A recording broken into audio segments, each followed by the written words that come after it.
വീണ George മന്ത്രിയായിട്ട് എന്ന് കാലുകുത്തിയോ അന്ന് മുതൽ ഈ വകുപ്പ് പൂർണ്ണമായിട്ടും അനാരോഗ്യ വകുപ്പായി തീർന്നു.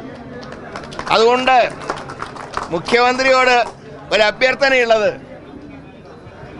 എത്രയും പെട്ടെന്ന് ഈ വീണ ജോർജിന്റെ രാജി എഴുതി വാങ്ങുക. അവരെ കൊണ്ട് നടക്കില്ല, ഇത് കൊണ്ടുപോകാൻ പറ്റില്ല. അവരുടെ നിയോജക മണ്ഡലത്തിലാണ് ജില്ലാ ആശുപത്രിയിൽ ലിഫ്റ്റ് കേടുവന്നത്.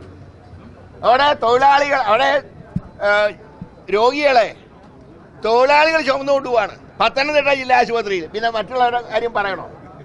അതുകൊണ്ടാണ് ഞാൻ പറഞ്ഞത്, എത്രയും പെട്ടെന്ന് വീണ ജോർജിന്റെ രാജി എഴുതി വാങ്ങി അവരെ കൈരളിയിലോ റിപ്പോർട്ടറിലോ വാർത്ത വായിക്കാൻ അവരെത്രയും പെട്ടെന്ന് പറഞ്ഞയക്കുക.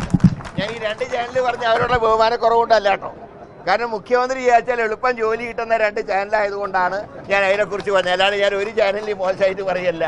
എല്ലാ ചാനലിനോടും മാധ്യമത്തിനോടും ബഹുമാനമുള്ള ഒരാളാണ് ഞാൻ. പക്ഷേ എത്രയും പെട്ടെന്ന് ഈ മഹതിയെ ഈ വകുപ്പ് എന്ന് പറഞ്ഞില്ലെങ്കിൽ ഇനി നാളെ ആരൊക്കെ മരിക്കും എന്ന് ആർക്കും അറിയാത്ത അവസ്ഥയാണ്. അതുകൊണ്ട് ഈ സമരം ഇവിടം കൊണ്ട് അവസാനിക്കില്ല. ഇതിന് പരിഹാരം ഉണ്ടാക്കണം.